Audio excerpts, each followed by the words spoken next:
मागील 1.5 महिन्यापूर्वी पोलिसांनी ओगलेवाडी येथे पकडलेल्या एमडी ड्रग्जच्या रॅकेटमध्ये 2 बड्या घरातील दोघा संशयितांना पोलिसांनी अटक केली। गौरव संदीप राव आणि सुजल उमेश चंदवानी अशी अटक केलेल्या दोघांची नावे आहेत। चंदवानीला पुण्याच्या विमानतळावरून अटक केली। तो परदेशात पळून जाण्याच्या तयारीत असताना पोलिसांच्या पथकाने शिताफीने त्याला ताब्यात घेतले। गौरव राव आणि सुजल चंदवानी या दोघांना कोर्टात हजर केले। आतापर्यंत 15 आरोपी आपण अटक केलेले आहेत। त्यातले 2 परदेशी नागरिक आहेत। हे जे परदेशी नागरिक सुद्धा आपण मुंबईवरून अरेस्ट केलेले होते। ह्याच्यामध्ये एकूण 37 ग्रॅम एमडी ड्रग्स आपण जप्त केलं होतं। त्याची किंमत 6,26,850 इतकी आहे। हे जे ह्यातील जो मुख्य आरोपी आहे सुजल उमेश चंदवानी हा फरार होता।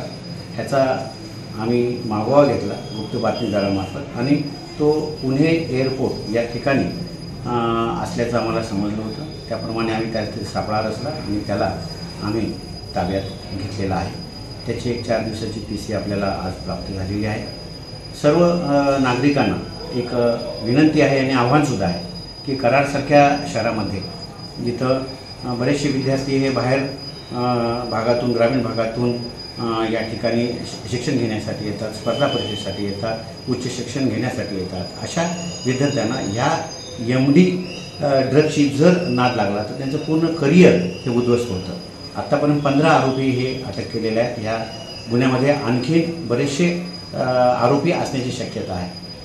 या संशयित आरोपीच्या अटकेमुळे ड्रग्ज प्रकरणात अजूनही बडे मासे पोलिसांच्या गळ्याला लागण्याची शक्यता निर्माण झाली।